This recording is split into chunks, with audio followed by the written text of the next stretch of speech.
дар нашри навбатӣ бахши аҷоибон мо дар мавриди 5 мурзани ҷаҳон ки маъруфияти хосае доранд маълумот медиҳем. бародарони гиромӣ мутаваҷҷеҳ бошед ба нашри навбатии бахши аҷоибот. дар нашри навбатии бахши аҷоибот мо дар мавриди 5 мурзани ҷаҳон ки маъруфияти хосае доранд маълумот медиҳем.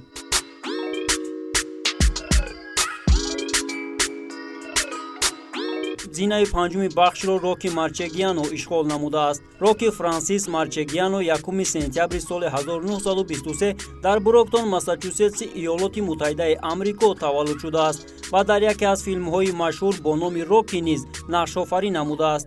ин мурзани машҳур дар ҳисоби худ 49 қувозмоӣ дошта ва боре ҳам мағлуб нагаштааст ва карьераи варзишии худро бе мағлубият ба итмом расонидааст. қувозмои аввали ин боксчии маъруфи олам 17 марти соли 1947 ба қайд гирифта шудааст ва набарди ҷанбастиашро 2 январи соли 1956 ба итмом расонидааст.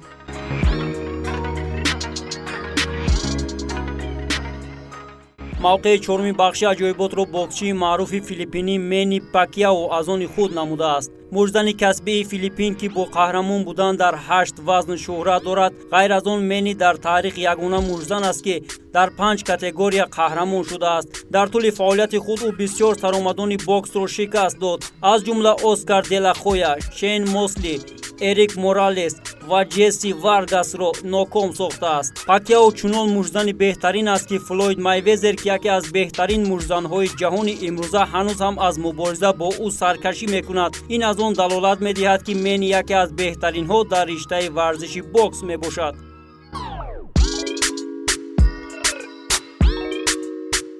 дар ҷои сеюми бахш мурзани маъруфи ҷаҳон Майк Тайсон ҷой гирифтааст. Тайсон бо қаҳрамони вазни вазнинтарин ва мурзани аз ҳама ҷавонтарин ки унвонро дар синни 20 солагӣ ба даст овардааст маълум аст. Тайсон дар карьераи касбии худ задухӯрдҳои зиёд дорад. вай барои иҷрои қувозмоҳиҳои барҷастаи худ лақаби подшоҳи нокаутро гирифт. Майк Тайсон дар 50 мусобиқа дастболо гардида ва 44 набардашро бо нокаут анҷом додааст.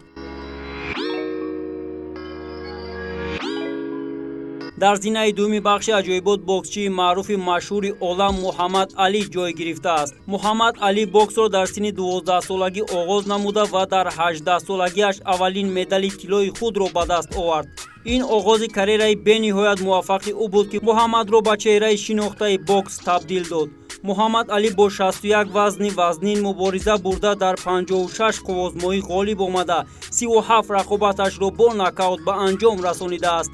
соли 1999 нашрияи мӯътабари варзишӣ ӯро ба ҷоизаи варзишгари аср сазовор гардонидаанд.